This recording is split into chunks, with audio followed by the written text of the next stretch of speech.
사도행전 9장 32에서 43절 말씀입니다.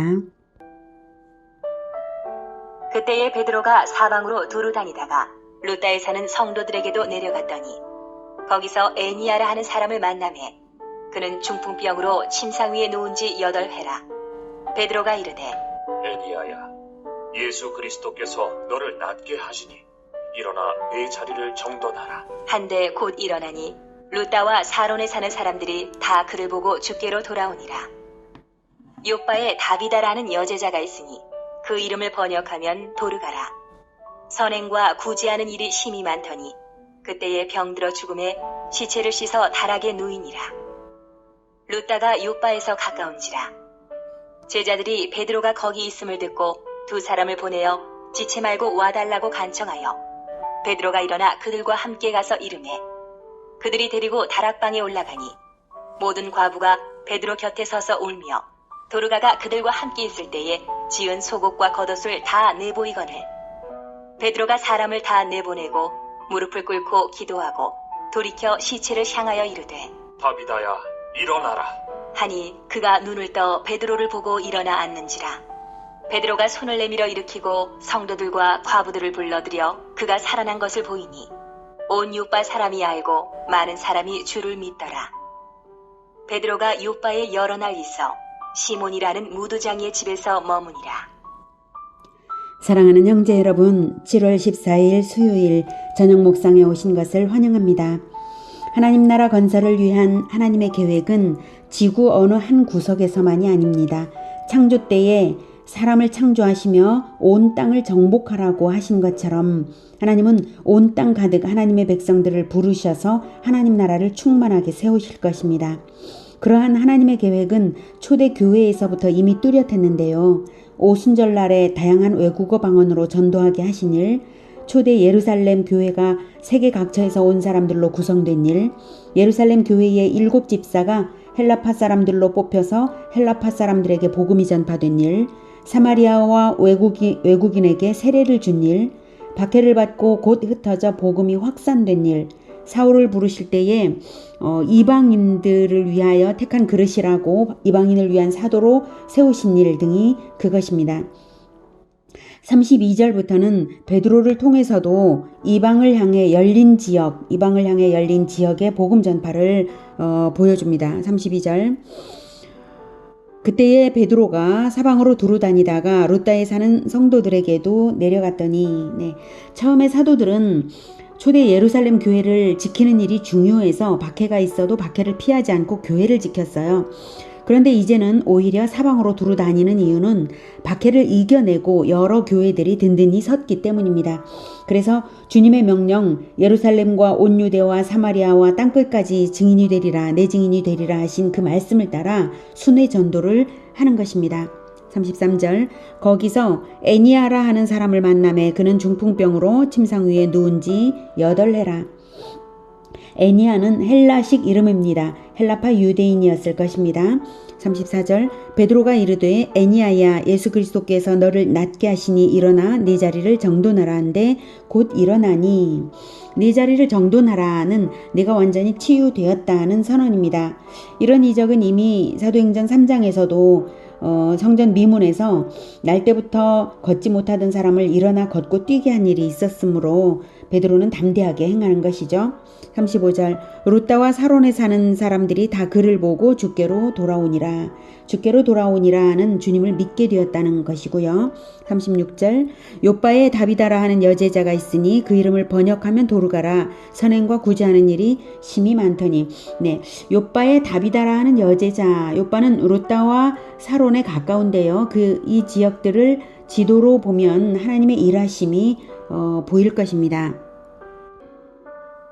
지도를 보시면 여기가 요빠입니다. 지도에 명시되지 않았지만 사론은 요빠에서 가이사랴 사이에 있는 이 넓은 평야지대이고요. 유대 아래쪽에는 빌립 집사가 에티오피아 여왕 간다게의 내시를 전도한 지점이 있습니다. 다른 사진을 보죠.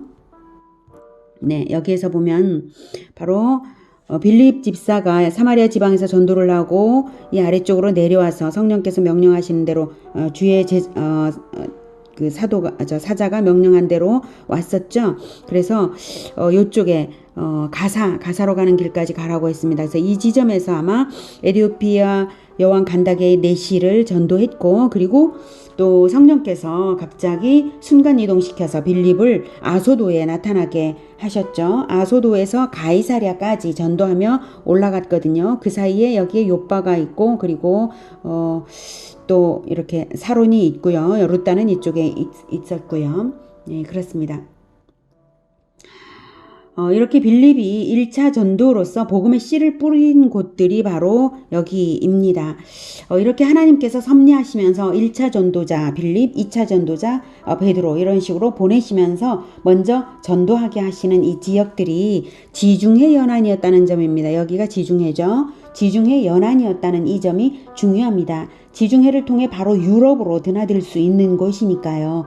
그래서 이 지역 사람들의 이름이 헬라식 이름인 것도 그런 이유죠. 아까 다비다는 히브리 이름이고 다비다의 헬라식 이름이 도르가죠. 이런 것들을 명시해 주는 이유가 바로 그런 점을 보게 하는 것입니다. 그래서 헬라식 이름이 많은 그런 문화 자체가 지중해와 연결된 문화를 가진 지역입니다. 세계복음화, 이방전도로 열리는 길이 바로 이 지역들에 있는 거죠. 그래서 세계복음화를 빠르게 이루어 가시는 하나님의 섭리입니다. 다시 사도행전 9장 36절로 가죠. 36절, 욥바에 다비다라 하는 여제자가 있으니 그 이름을 번역하면 도르가라. 이방과 접촉점이 많은 지역에서 이제 이런 이름들이 헬라식 이름도 함께 불려지는 것입니다. 다비다가 이미 예수님을 믿는 제자였다는 점이 인상적이죠. 언제부터 믿었는지는 알 수는 없지만 여성으로서 여제자라는 표현이 신약 성경에 처음으로 나타난 부분이고요. 여기서 제자는 그저 믿기만 하는 자가 아니라 제자화를 하는 사람을 의미합니다. 그래서 선행과 구제하는 일이 심히 많더니 심히 많다고 합니다. 심히 많더니 그때에 병들어 죽음에 시체를 씻어 다락에 누이니라. 다비다의 선행과 구제를 받던 여인들이 다비다의 시체를 다락에 누였다는 것을 명시하는 이유가 무엇일까요? 그냥 방에 누였다 이렇게 말해도 될 것 같은데 굳이 다락이라는 것을 명시하는 이유가 무엇일까요? 예, 그것은 이하 내용에서 보는 바와 같이 베드로를 불러 살려달라고 간청하기 위해서인데요.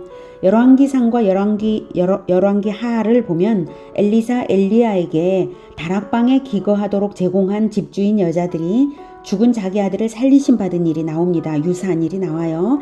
엘리야에게 있었던 일이 엘리사에게도 아주 유사하게 있습니다. 엘리야와 엘리사가 각각 다락방에서 죽은 자를 살렸는데요. 다락방은 집의 높은 곳, 하늘에 가까운 곳이어서 주인들이 하나님의 사람에게 합당하게 다락을 내어드린 것이고요. 유대인들은 지붕에 올라가서 기도를 하는 관습도 있는 것을 보면 다락에 누인 것이 이해되는 행동입니다. 엘리야 엘리사의 기적을 확인하고 갈게요. 열왕기상 17장 19에서 23절.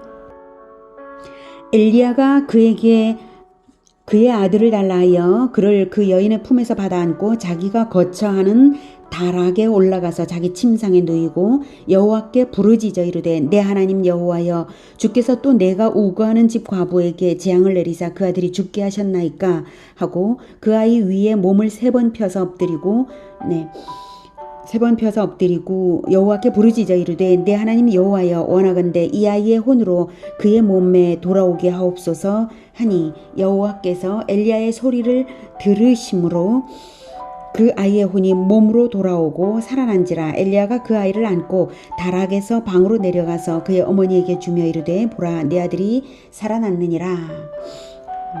다음 열왕기하 4장 10절.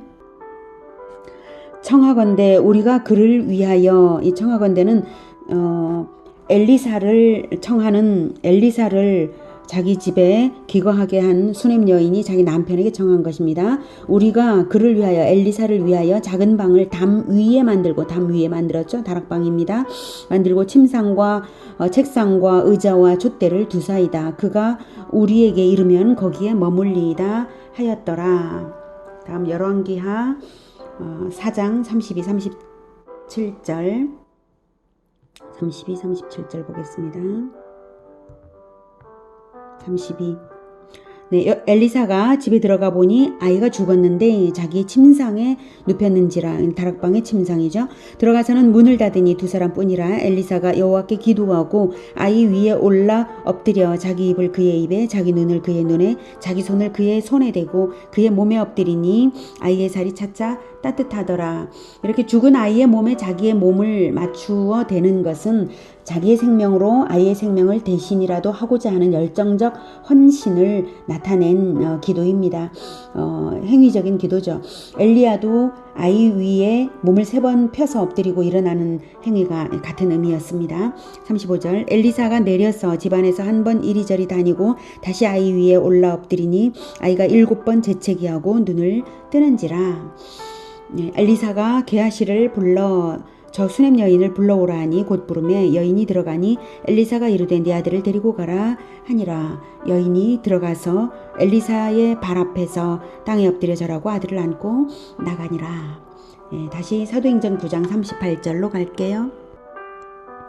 룻다가 요바에서 가까운지라 제자들이 베드로가 거기 있음을 듣고 두 사람을 보내어 지치 말고 와달라고 간청하여 베드로가 일어나 그들과 함께 가서 이르매 그들이 데리고 다락방에 올라가니 모든 과부가 베드로 곁에 서서 울며 도르가가 그들과 함께 있을 때에 지은 속옷과 겉옷을 다 내보이거늘. 그 당시 옷이 귀한 때여서 한 재산이었습니다. 도르가는 가난한 과부들을 위해 속옷과 겉옷을 지어 입히는 일을 하며 복음을 전했던 것입니다. 40절 베드로가 사람을 다 내보내고 무릎을 꿇고 기도하고 사람을 다 내보낸 것은 예수님께서 야이로의 딸을 살리실 때도 사람을 다 내보내셨죠. 아이의 부모와 베드로, 야고보, 요한만 남기고 그러셨는데요. 그때 봤던 것이 베드로는 생각이 나서 예수님처럼 해보리라고 믿음을 가졌을 것입니다. 그래서 무릎을 꿇고 기도하고 엘리야, 엘리사도 하나님께 간절히 기도를 먼저 했죠. 돌이켜 시체를 향하여 이르되 다비다야 일어나라 하니 그가 눈을 떠 베드로를 보고 일어나 앉는지라. 믿음으로 했지만 이루어지면 놀랄 수밖에 없는 장면입니다. 가장 놀라고 기쁜 것은 베드로 자신이었을 거예요. 41절 베드로가 손을 내밀어 일으키고 성도들과 과부들을 불러들여 그가 살아난 것을 보이니 다비다가 살아났습니다. 나사로가 죽었다 살아난 존재라는 그 자체로서 많은 사람들에게 전도의 도구가 되었죠. 그런 것처럼 다비다 역시 그런 인생을 살게 된 것입니다. 여제자 다비다가 일생 동안 사람들에게 얼마나 많이 간증하고 또 전도했겠습니까? 입이 닳도록 말하고 또 말했을 것입니다.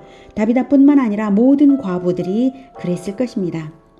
42절 온 요빠 사람이 알고 많은 사람이 주를 믿더라.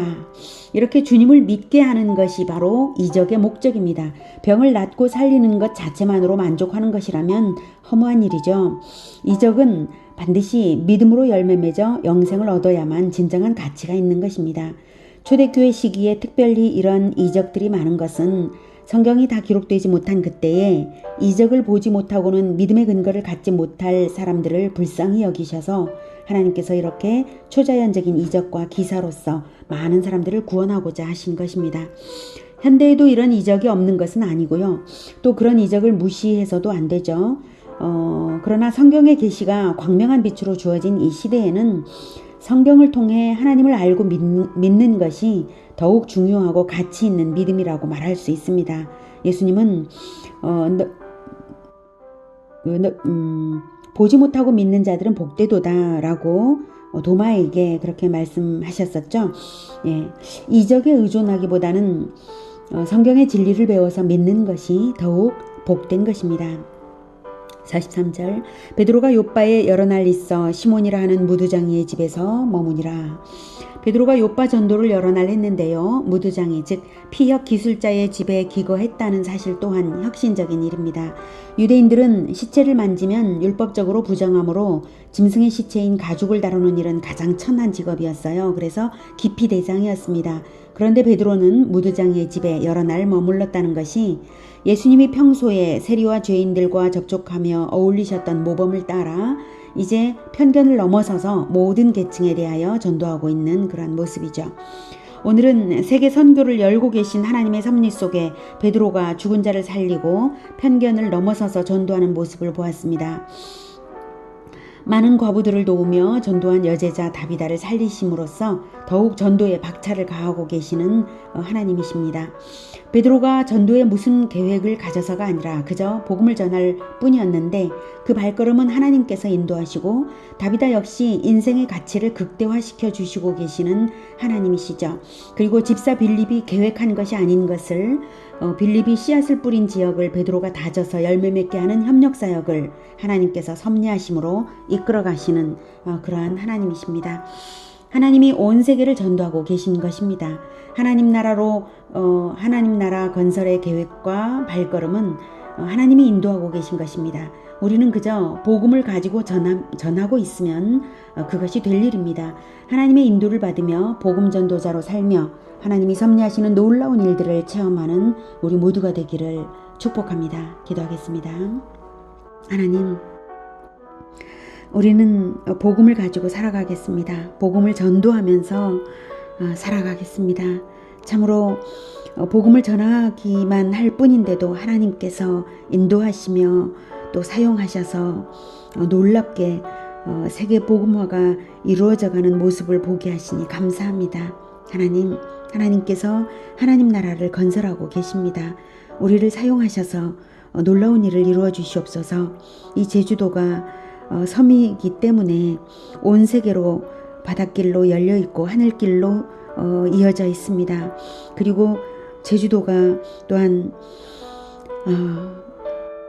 특별자치도이므로 또 온 세계 사람들이 올 수 있고 온 세계로 나가기 쉬운 이 지역에 있습니다. 하나님, 우리가 이곳에 살고 있는 것과 이곳에서 교회가 시작이 된 것이 하나님의 특별한 뜻이 있음을 믿습니다. 하나님, 우리 예수제자교회를 사용하셔서 온 세계를 향하여 복음이 전파되게 하여 주시고 우리를 사용하여 주셔서 제주 땅에 제주도의 제주도민들이 복음을 듣고 하나님께로 돌아오게 하여 주시옵소서.